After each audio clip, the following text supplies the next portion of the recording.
Good, eve- Good evening, everyone. This is Shobit Singhal. Welcome to my YouTube channel. And today we have a very special guest with us. She's an LGBT affirmative. She's a counseling psychologist. She is a mental health expert. She's one of my good friends as well. And we are part of a training Gurukul. And we both of us have been part of the great community. And I have learned a lot from her. She is a very different person and she has a lot of good beliefs, and it is a pleasure to have her on my YouTube channel. Her name is Sakshi Kaur Hira, and let me introduce you to this amazing person. Firstly, Sakshi, thank you so much for being on my YouTube channel. How Thank does you it so feel? much. How does it feel? Oh, it feels great, Shobit. Of course, it feels great. So I'm a person who likes to talk and express a lot. So I think it's a great opportunity for me to talk and express. Thank you, Sakshi. Thank you so much. So, Sakshi, let's start with before we get into the hot topics of discussion. Why don't you introduce about your life? Why don't you tell us about your journey? How did you get into psychology? How did you become a counselor? And your life journey, basically, in your own words. Yeah. Okay, so I think I'll start with why I wanted to do psychology. Is when I was growing up, I had a lot of questions about mental health. Though I did not know these particular terms, but I was very sure that this is something else that not a lot of people talk about. I always had these questions about my emotions, my experiences, and how humans interact. And I remember when I was small, and these magazines used to come, and these newspapers used to come, and then I used to really enjoy reading about adolescent behavior and adult behavior, what works in relationship, what does not. So I think Hmm. my initially this is how I got started getting interested into the area. I think it was quite later with when I was having this discussion with my family. I think I was in grade 8 or 9, where my family told me that this is called psychology, like they understand human behavior, and this is human science. And then I got to know, okay, this is a subject, so I'll pursue that. So, talking about my educational background, I did my schooling in Ajmer. Then I went to Delhi University. I studied in Jesus and Mary College. There I did double majors in psychology and philosophy in my BA program. From there, then I came to Mumbai, and I did my post graduation from Department of Applied Psychology, and my specialization is in counseling psychology. And yeah, that was, I think, the journey had already started. I think I just took the formal education to become more credible, and of course to have more authentic understanding towards the subject. Great, awesome. So, two questions I have here, listening to you. That firstly, you said your parents were like they only told you that it's a subject, and then you took this Yeah, it was journey. my family. Yeah. So family was supportive in your journey of being a psychologist. Well, exactly, no, they always were Yeah. scared about what is this, because no one in my Hmm. family ever took psychology before me. Hmm. If Hmm. they ever took, they never became serious to make a career out of it. They Hmm. were always, they never understood. In fact, a lot of things they still don't understand. But I would really like, I really appreciate their support. And a lot of things they are scared. So they're scared about me taking adult clients. They're scared about uh, it's just the society, and Hmm. how a woman is placed in a society and threats that she Hmm. experiences. Hmm. Hmm. So they're still scared. But I think when Hmm. I started teaching psychology in particular, they were a bit relieved that she doesn't have to meet people she might be Hmm. unsafe with. So Hmm. they always were very protective, though they had their own inhibitions and they had their own questions. But Hmm. I think they stayed with me with my decisions for some time. And yeah, now they know that a career can be made into psychology. That's great. That's great. In fact, if all female students are watching this video, all the options in life are available. Just go Yeah. for it. And there are a lot of education institutes that can shape up your interest. And Sakshi is a live example. And so please go ahead with whatever choice that you want to make. Okay. Yes. So, Sakshi, let's start with a very deep and very serious question. So Yes. you have already told me that how you got interested in psychology, and how did it shape up as a career. But I want to ask you why because as a psychologist you have to deal with like people who are going with depression, mental issues. Basically, you're not a doctor, you are a friend for people, right? So basically, it's a very difficult job. I know that because I had a word with Bharti ma'am that day, and it was a very. I got to know so many things are there, sort of deep things are there in psychology. Yeah. So I have a simple question, and you can answer the way you want. Why do you do what you do? Why? I think, as I told you, while I was growing up, I had so many questions about my own experiences, and I always wanted someone to be there to be, to answer my questions, to be there to support me, listen to me. I think a lot of that, or like a lot of my passion towards it, a lot of yeah, I would say passion towards it comes from my own experience. Like, maybe you could say that, I want to be that someone who I wanted when I was growing up. Correct. Correct. So Mhm. basically I understand the importance of, facilitation, support, and guidance while people are experiencing what we all experience in life. And of course, like for certain sections, for certain communities, it's also very unfair what they experience. So yeah, life is difficult, Mhm. for a lot of us it's not easy, coming from different identities and different backgrounds that we come from. So just letting them know that we are there to support and to hold that space for them works a Mhm. lot. So I think Mhm. this is what I do and why I do, and I love doing it. Okay, awesome, awesome, Sakshi. So, Sakshi, you are a feminist, and I know for a fact that you want to empower women and you fight for them. Or, you're a pure feminist. Let's put it like Okay, this.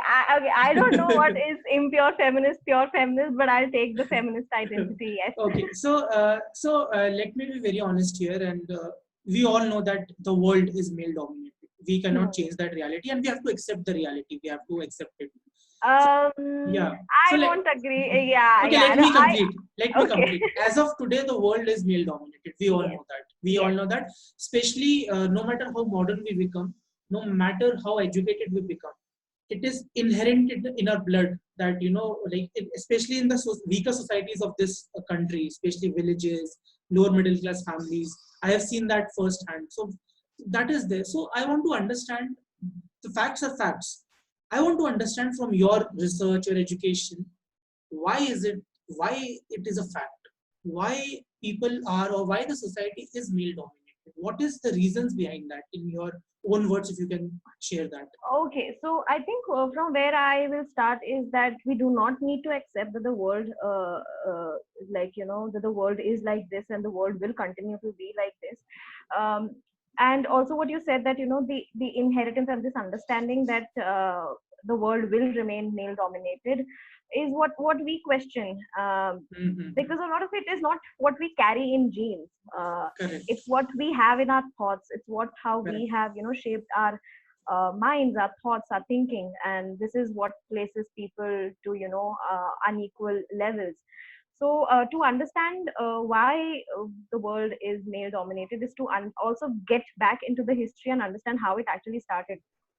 So I can say that it was not a particular event that from there on, like, the world started to be male dominated. It was series of events. It was a series of oppressive events where there was subjugation of marginal communities.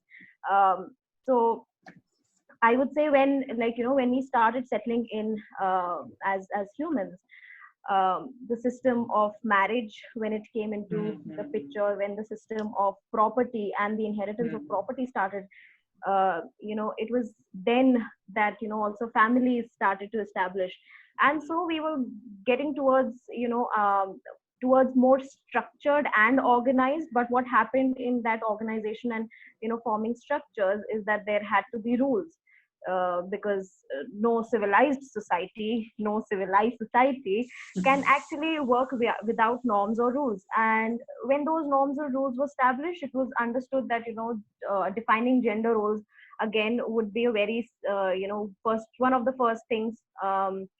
So when gender roles were established, Mm-hmm. and when they became strict is where the Mm-hmm. problem started. So Correct. initially, a lot of historians, a lot of sociologists say that firstly the gender roles were quite malleable. um, Mm-hmm. Once they started becoming strict, it is then where the whole issue started. So Mm-hmm. um, and yeah, I think, and then of course, like as society started to develop, there were certain revolutions that came into picture, like um, religions started establishing. And I think these social institutions, I would say marriage, family, um, religion, uh, Mm-hmm. educational institutions, Mm-hmm. all these, when they started to establish, they kind of uh, you know also established what was already happening in the society, and they carried it out. And imagine if it comes into religion, if it comes into education system, these ideas, they are perpetuated for generations and generations. So I think this idea started with this. And that's why I feel if it was society who made it, it is again society who can break it. But it is difficult because it's a huge change that would be coming in. But I don't see that it's not possible.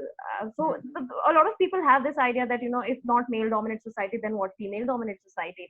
And that's what we question, that we do not want female to dominate. What we want is why there needs to be a power, you know Correct. for the Correct. whole world. Why can't we have distribution of power within families the way they want to decide? Mm-hmm. Okay, so for example, in a lot of families where females are more Correct. you can say have Correct. more stronger voice, they are I can say they are mocked at. And Correct. I believe, why is that done? Because in a family, if for example, if I have a husband and my husband um, is not, maybe he's not into money management, for example, it's his Mm-hmm. not his way of life. So if I am more good at it, if I have more skills in Mm-hmm. managing money, then if I do it, then what's the harm? But this is how rules were established and they were made sure. Mm-hmm. And then of course there were punishment, there were legislations passed in the history that made sure that this is how it is going. So if you read about so many eras that already happened, if you read about American history also, how women were placed from how they were sexually objectified, and then on religious basis how they were put on a pedestal.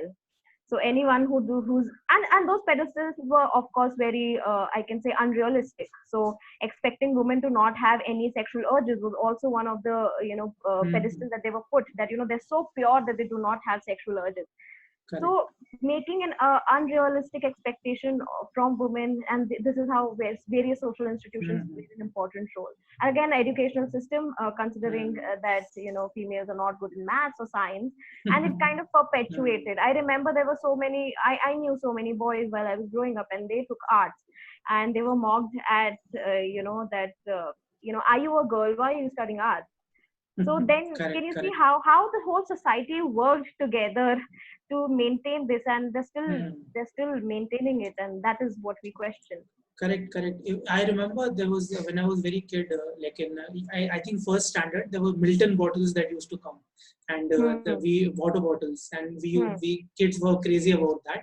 And I Hmm. remember one time I lost my Milton bottle. I was a kid. I was I think Hmm. 6 or 7 years old, and I started crying like like Yeah. that. And I remember a female teacher. I remember her name. I did not name her publicly. Hmm. I remember she was my class teacher. She came to me and the sentence she made was, "Shobit, why are you crying like a girl?" So I know. basically, I think what you're trying to say and what I also understand is because from the beginning, from the childhood only, we all have been subjected that male are supposed to be strong. They are not supposed to show emotions, and you girls, all these points are for girls. So basically, we have divided the sections that this is Yes. your duty, this is your Yes. duty. Yes. You're- Yes. so males are not allowed to show their emotions. If we cry, True. people think this is a weak person. They will not Yeah. consider you as a they will not consider as a strong person that he's able to showcase his emotion. Yeah. Yeah. Imagine so many boys, so many men, if they like pink, Hmm. they're labeled as gay, and which is Correct, correct. Which which is is like stupid. and Stupid. it's very illogical and irrational. Hmm. I Yeah, feel. correct. So, But again, it Sakshi, is, yeah, sorry. No, yeah, go ahead, go go ahead. ahead, go ahead. So I was again saying, and then why a lot of people will not find it absurd Mm-hmm. is also because they feel this is the logic. So, for example, if Correct. I'm saying it's illogical, it's because Mm-hmm. I have a different, Mm-hmm. understanding. I have also seen the world from both the sides, and I understand why for them it would be very logical to say that whoever wears pink as a man is a gay. So Correct. these are the issues that we're facing. And Mm-hmm. so when you're saying, Shobit, when you also shared that when you while you were Mm-hmm. crying and your teacher said don't cry like a girl. So Mm-hmm. is a girl a derogatory term to give it Correct. to any boy? So Mm-hmm. if you tell any boy that are you a girl? So it's just like if someone Mm-hmm. has cursed you, it's a Mm-hmm. swear word now. Correct. Yeah. So, Sakshi, having said all that, the world is like, I would not say changing. It has already changed. I would say, girls are Has taking it? lead in. Yes, majorly it has started. I would say Hmm. that girls are taking lead in everything. Like Hmm. I have seen. I personally like to work more with female clients now because they are more ethical. They are more professional than males. To Hmm. be very Hmm. honest, when I take a train, I remember when I'm as a trainer when I go to female colleges, like for example. Hmm.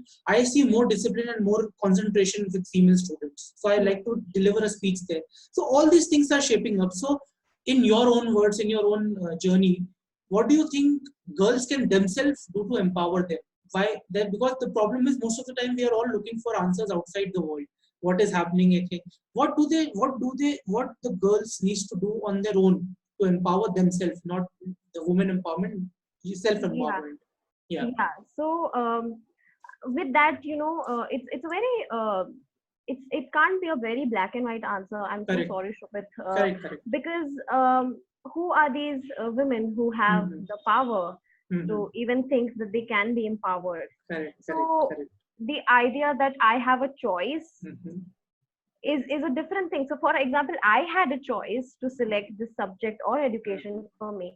How many females or how many women have a choice to even continue their education after grade 5 or Correct. grade 2? Correct. And if they finish their education, Mm-hmm. why Mm-hmm. was it their choice that they wanted to be Mm-hmm. educated? And again, are they really getting married with their choice? So again, the idea that whether they are also aware whether they have a choice is an important thing that I can say. I think just letting them know that they have a choice is, I think, is also a huge Mm-hmm. way towards empowerment.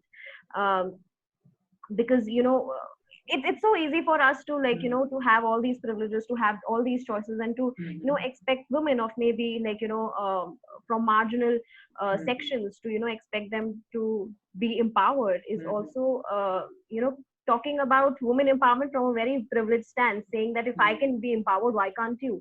Because I had the Correct. option, I had the choice, I was aware that Mm-hmm. and plus I had the courage, and there was supporting system. So I if I took the subject, my parents were definitely initially not okay, but at the same time, um, they kind of they were afraid, but they still supported. Unlike, if what if they would have totally Mm-hmm. left me all alone, and they might have withdrew Correct. all the resources. So I think it's both you bi-directional. I can say it can't be unidirectional, because when we expect women and Mm-hmm. we ask them to empower themselves and maybe go fight at your home, there is a high possibility that there also there could be a chance of violence at home. Mm-hmm. So I think it is both ways. I think Correct. it can work, and I feel Mm-hmm. education and the idea that they have a choice and Mm-hmm. providing them with options and choice, I think, is the way towards Mm-hmm. women empowerment. So, from your words, I pick up the violence word.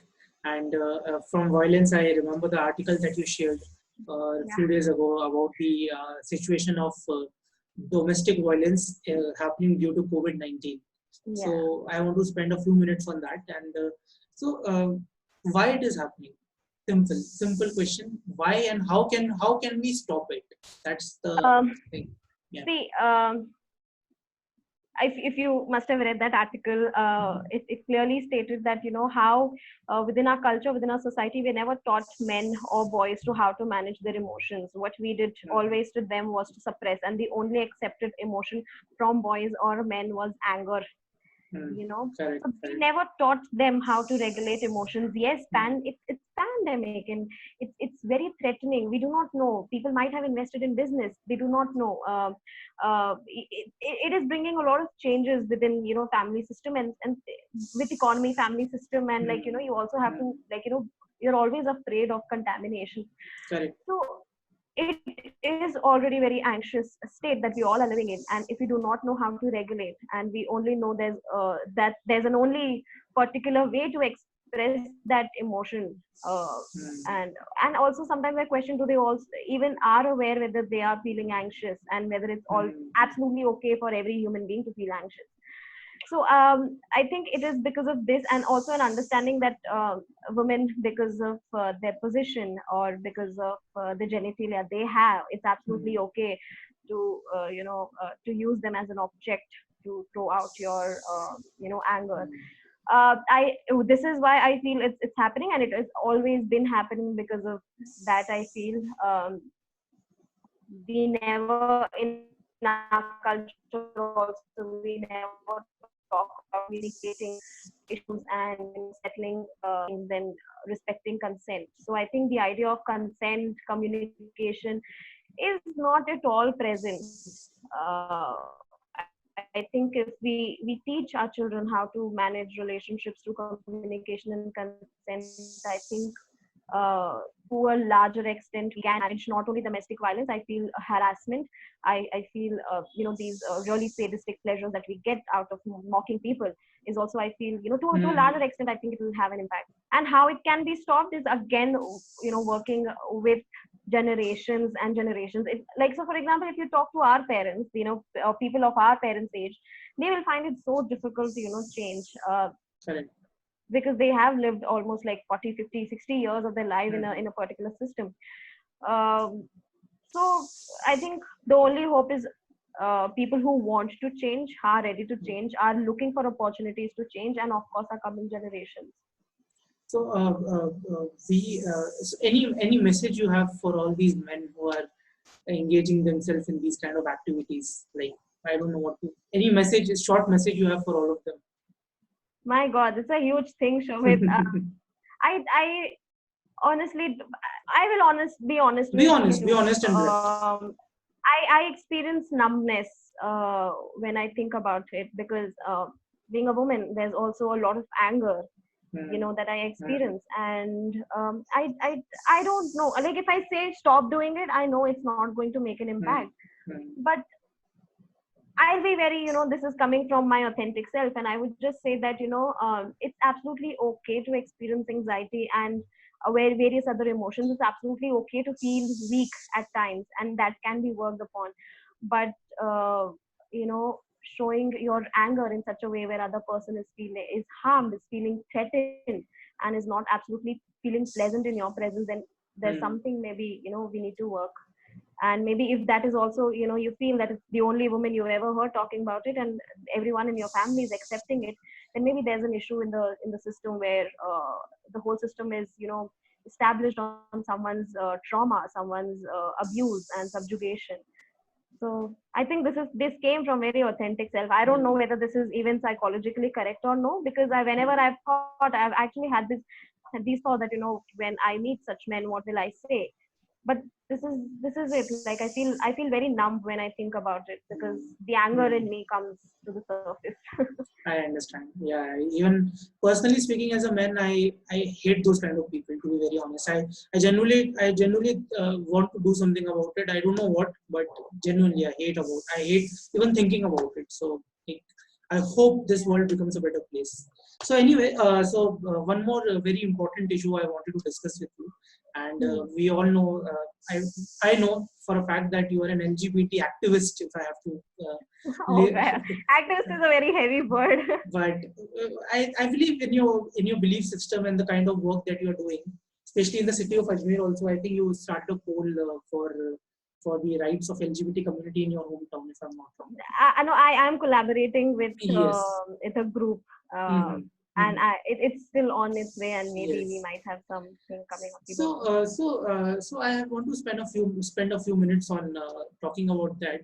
So, we all know that the condition of LGBT community in this country. Let's talk about India for a Hmm. for the discussion, and they are still not accepted as a normal community. To be very honest, this is what I have been observing. My personal observation is like that.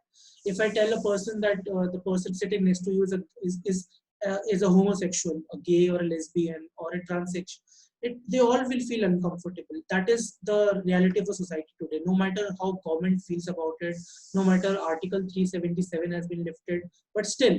So what? So basically, what is the, according to you, the ground realities, because you have been working on this, you have been researching on this, what is the ground realities of LGBT today in the country, and how can we improve it as normal citizens of this country? Shobit, sometimes I feel like, uh, we have this understanding that any person has only one identity. So Hmm. any person who identifies themselves as transgender, or maybe gay, lesbian, asexual, or bisexual, Hmm. um, I think we believe that's the only identity that they hold, and I would say not only LGBT community. I feel everyone holds different identities and not single identity. Hmm. So I think and privilege, comes with class, caste, education, and so many things. So I would say yes, we can see certain changes, but on a larger extent, I am not sure. Like, so I'm a very critical thinker kind of a person. I do see Hmm. there's hope, but again, I see there's so much that has to be done. And I would say that where a lot of people from LGBT community have got that space, that voice, that expression, but I wonder what would be the condition of so many people who are not even aware that there is Section 377 which has been lifted. Hmm. What about people who do not even know that this is an accepted form of sexuality? I won't say accepted on a societal level, but Hmm. that these. So a lot Personal of level. people have these. Hmm. Yeah, I think a lot of people also have this notion that this is abnormal or normal. I Correct. do not see it as Hmm. abnormal or normal, Hmm. because if you really understand human sexuality and human gender expression, I think all these ideas and notions of normal and abnormality are under question, like are questionable. So I do see so many corporations working. I do see a lot of consulting firms coming up who are helping LGBT people from LGBT community. But at the same time, I feel there's so much of groundwork that has to be done, because what about those? What about the trauma and the other, everyday, everyday life experiences that people experience, because the world is not ready to accept them because of their own ideas and notions, and they take support of, like, society that we know was always dynamic. Hmm. um, and sometimes I also wonder that it was 377 was basically a colonial act, Hmm. Hmm. and I think it was almost 1960 or 50s. I'm not sure which year it was, but they lifted or decriminalized Hmm. their own laws about sexuality. Correct. Correct. And for us, it came almost like 2 years back. So Hmm. imagine how much unlearning and learning we have to do in this aspect. Hmm. Hmm. And a lot of people also say that, oh, it's going to create so much of confusion, but I do not believe that it's going to create so much of confusion, because if I want to understand you, I can ask you directly instead of making any assumption about you. So when I see you, Shobit, I will ask you what is your what do you do on professional fronts, instead of like just assuming. Correct. Correct. Correct. So asking people for their identities, I think, is not confusing. It's very Hmm. simple. Hmm. So Hmm. and I'm still a very naive person in Hmm. this.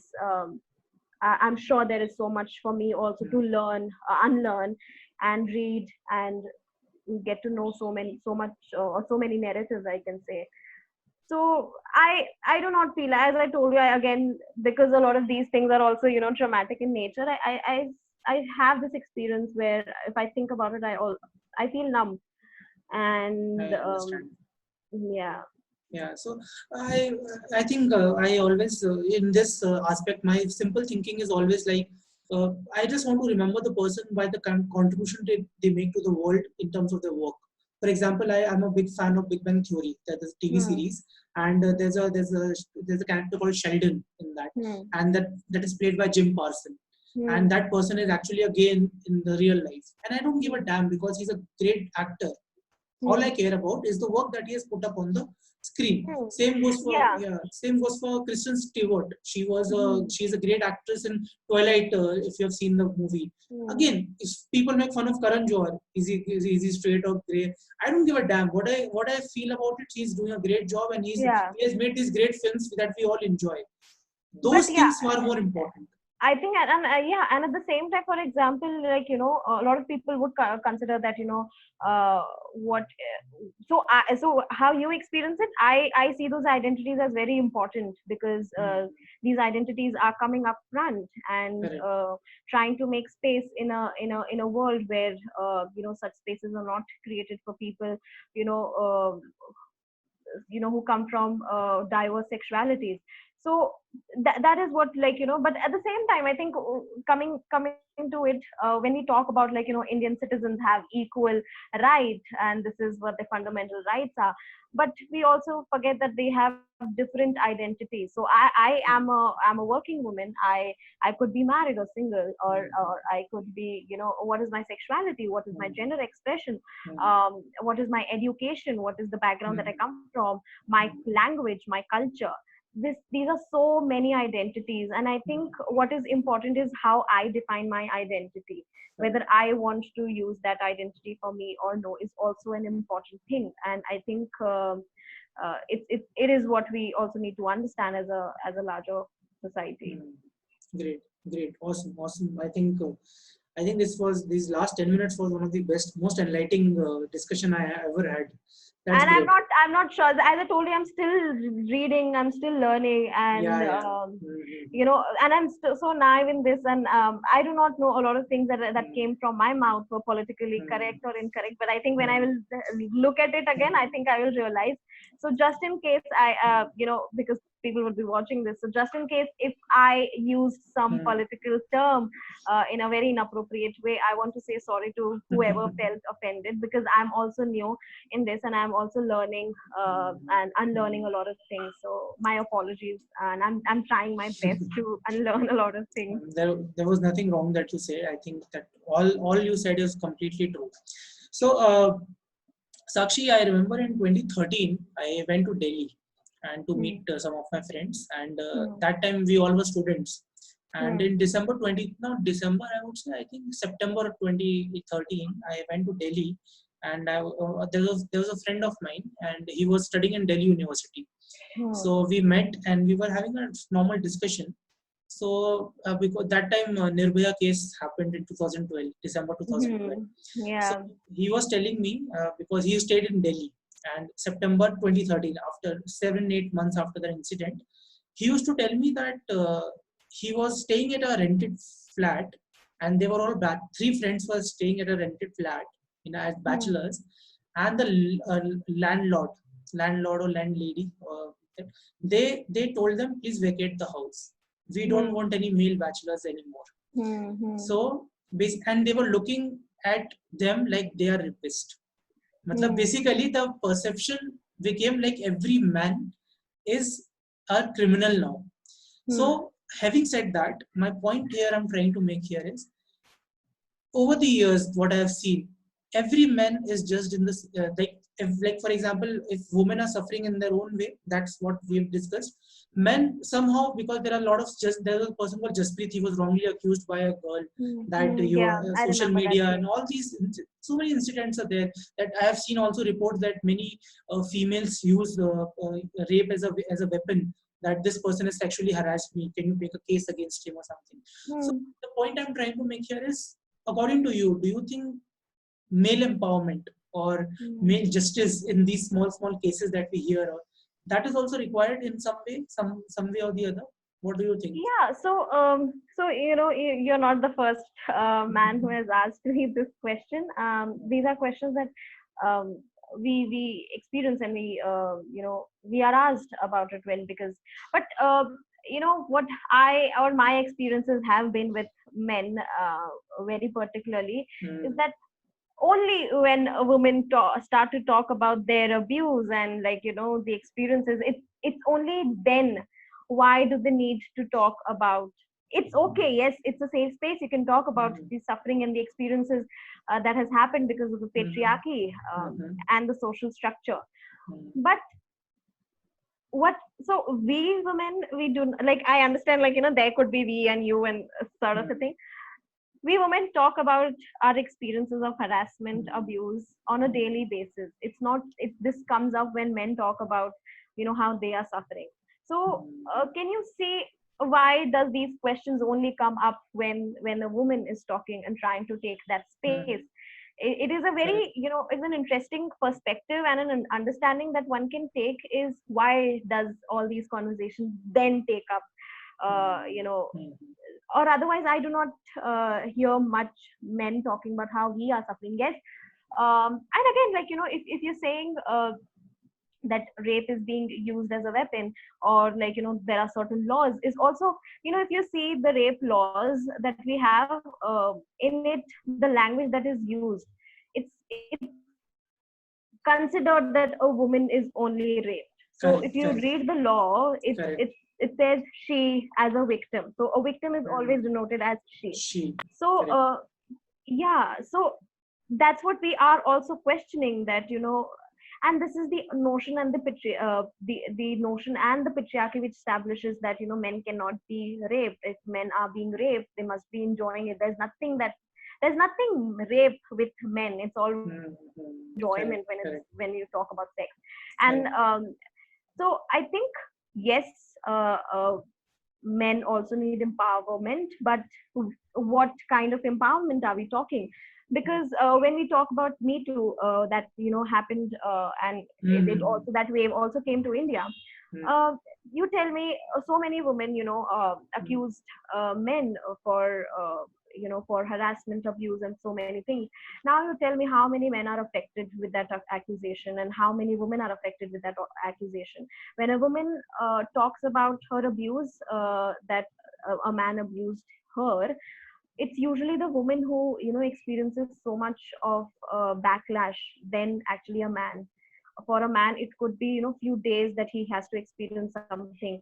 But and a lot of people would also say that, you are spoiling a man's career. But if you see, so many people, men were accused, that how many men are still in their jobs. But if a woman is accused of anything, or if a woman is simply a victim also, like, she's looked down upon, where rape is actually not her fault, you know so it's a very complex structure. And again, what we need to do is, again, question patriarchy. And it's because the patriarchy holds these notions that, men are monsters, men are beasts, and they do not experience any emotion. Correct, It's correct. patriarchy that pushes them to be violent with their partners.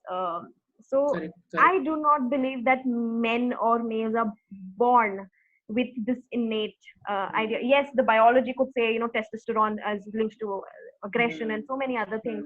But where do they learn that it is absolutely okay for them to be, violent with their partners, and do not take consent from anyone they know? And it's absolutely okay to talk over any person who does not hold the position of power. So I believe, yes, men need empowerment, male needs empowerment, but that empowerment should come from male authentic, Correct, correct, nature, not correct, what the capitalist society, not what correct, correct. the patriarchal society wants male to be. So if you want to cry, if you want to experience emotions, that authenticity needs empowerment. And at the same time, when I'm talking about male and men empowerment, I'm also talking about, and as I said before, a person does not hold only single particular identity. We hold so many identities. So when we're talking about male empowerment, are we also talking about a gay man? Are we also talking Mm-hmm. about a trans man? Are we also Mm-hmm. talking about, a queer gender, or maybe a man who does not believe in the binary of the gender? What about a man who is a Dalit? Mm-hmm. So if we're talking about men empowerment, um, it has to be, beyond these identities, and at the Mm-hmm. same time including these identities. Correct, correct. So if we are talking about male empowerment, if that male empowerment is only limited to cis men, heterosexual men, capitalist men, Mm-hmm. and men who belong to the upper castes and classes and who are educated, then I would not say that's actually an empowerment. It's again, taking patriarchy ahead, Correct, and correct. taking Brahminal patriarchy ahead, I would say. Mm. And yes, male needs empowerment, I would again say, but the authentic male needs empowerment, not what these social Correct, correct, institutions tell them that this is what empowerment is. correct. So I think in conclusion, we can say that now, like the generations who have already passed their life, for example, our parents and forefathers, we cannot change them. It's up to us, for especially millennials and people who are in 20s, when we build our own families in coming years. How we empower our children, how we raise our children, that will change the society in coming years. That's my personal belief. So if I have a son, how will I raise that son? How I treat my wife in front of my kid, that will shape up his life. Because I Hmm. remember I was talking to one of my girlfriends when I was in college, and she used to tell me that because she has seen domestic violence in her house. Her father used to maybe hit her mother very often. So she used to say, "Ki, हाँ, normal hai." I was shocked. So basically, what I understood from that incident is कि when you see some things from the beginning, from the birth, what you observe, especially in your family, you become like that. So it's up to us how we change our society, because in the next 5, 10, 20 Yeah. years, how we raise our kids, that will shape up the society according to Yeah. me. Yeah, and Hmm. again, I would say it's not just the family that Uh, influences, it's media. Where are these Media, children correct, learning correct, correct. that it's absolutely okay to harass a woman and be after her, Uh, like hasi to fasi is like an Correct, issue that has correct. come from Bollywood, I would say. And Mhm. Correct. there is religion who is absolutely okay with subjugation of certain minorities, Hmm. of Hmm. marginalized communities. Hmm. There is education. If you see education Hmm. itself, right now, if you must have seen, like I think 2 to 3 days back, or there was this case registered where in AIMS, a Correct, resident correct. doctor, Hmm. yeah, so about that case, Hmm. so to believe that caste class systems Hmm. do not exist in current times, it's actually a myth. They Hmm. do. It's just that we've become ignorant. Maybe Hmm. it's because of that we do not see those things happening. But Hmm. can you see these are there are so many social institutions, not only family, that affect our notions and Hmm. understanding and acceptance. Hmm. Correct, correct. I think that's something which I think it will change. Whatever issues that we have discussed today, LGBT, male dominance, violence. I think one day it will come that everything will filter it out, and it will, like, everything will be. We see people as humans. We don't categorize them as this category, this identity. First thing is humanity. Humanity is the Yeah. biggest identity, I would say. That this is a Yeah. human and this is the contributions he's making to the world. Yeah, and as I said earlier, until unless those identities are very important for them, and also that is where we need to affirm their identities. For example, if any Dalit person comes Mm-hmm. to Mm-hmm. to a higher position in a private Mm-hmm. sector also, so Mm-hmm. just removing their identity is also a violence, because it Correct, was correct. it was this identity that made sure that their forefathers could not come Mhm. here. So if a Correct, person correct. comes to a senior position, their identity also has to be affirmed at the Mhm. same time. Correct, correct. I think also I believe that it should be left to an individual how they want to identify. As you said previously, that it's up to you how you want to identify yourself. Like if I want to identify myself, if for example, if I'm proud to be a Baniya Hindu, I Hmm. I should be proud of Baniya Hindu. Just because I'm staying in, for example, USA, I should not say कि नहीं नहीं नहीं I belong to USA only. So the Yeah, individuality no, is very important. Yeah. true, but at the same time, you know what, Shobit, I see what you're saying, that, your internal identities and your Mhm. acceptance is important. But at the same time, what are the forces that are working to around Mhm. you will also have an impact. So it's not Correct, that correct. one thing that works. I think it's bi-directional, that, Mhm. influences us, in our thinking, in our perceptions, and how do we want to identify ourselves. Correct, correct. I think Sakshi, that was one of the best interactions I ever had. Like I have been interacting with so many people, but this was something very unique, something very different. And I I'll personally, buy that, Shobit. I'll buy that.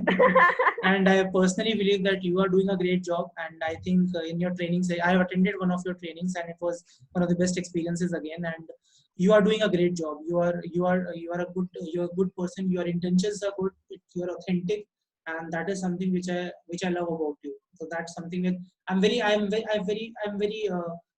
humbled. I'm very blessed that I'm connected to people like you. So that is something which I have.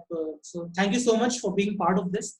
And Thank you, Shobit, for giving me an opportunity where, like, as I told you, I love talking and I love expressing, and I thank you for giving me this platform, and all the best for, I think you're really trying to build up this YouTube channel, and all the very best for this. And of course, my presence is always blessed, in someone's feed. So, yeah, that's the feminist is drawing off. But yeah, Sakshi, one last question before we sign off. We have been interacting with many in many days now, and you have attended my webinars, my training sessions. You're part of my book readers club now also now. So a small feedback from your end about me. So that would be I will be very happy to listen about what your views of about me professionally. okay, finally the day has come. Yeah. No, like, jokes apart. I feel, Shobit, I think, as I always told you, that, you're also unlearning. So we've had a lot of interactions Mhm. where, like, for the very first time, you got to know that, oh my God, this is how things are done, or, like, this Correct, is correct, how correct, world was. We were correct, developing. correct. So I think that's a really great Mhm. thing within you, and I would really, appreciate if that keeps going, and Correct, correct, you keep unlearning, and at the same time learn new things. And I think correct, correct. this fire within you, that you want to know so much, and you want to know the world, and you believe people. I think when we had this discussion, you were like, no, no, domestic violence, acha. And then when you actually read the news, you were Mhm. like, my God, this is actually happening. Correct, correct, So correct. I believe that keep, talking to people, keep knowing their Mhm. Mhm. experiences and their own lives, their narratives. And I Mhm. think you're already doing that. So yeah, as I said, that you always love knowing more and you love knowledge. I think that Mhm. is what is one of your best asset. And yeah, keep doing that. Well, thank you so much, Sakshi, and thank you for the kind words. So, with this, let's take a leave. And guys, I'll in the description I'll tag Sakshi's LinkedIn profile link if you want to connect with her. She takes a lot of training programs as well. She trains on as a counselor, as a psychologist, as a female empowerment. All these kind of subjects you can go through her LinkedIn profile. She is doing an amazing job. If you want to connect with her, please do. And thank you so much for joining us. And thank you, Sakshi. I think this is all I have for this day. Any last remarks you want to make, and then we can just sign off. I just want to say that be kind and throw kindness like Correct, confetti, and this is correct, what the world correct, needs right correct. now, in pandemic, and Mm, also yeah. when there's no pandemic. Okay, great, Sakshi. That was a great experience. Thank you so much, and Thank you, Shobit. thank you. Bye. Have a nice day. Bye.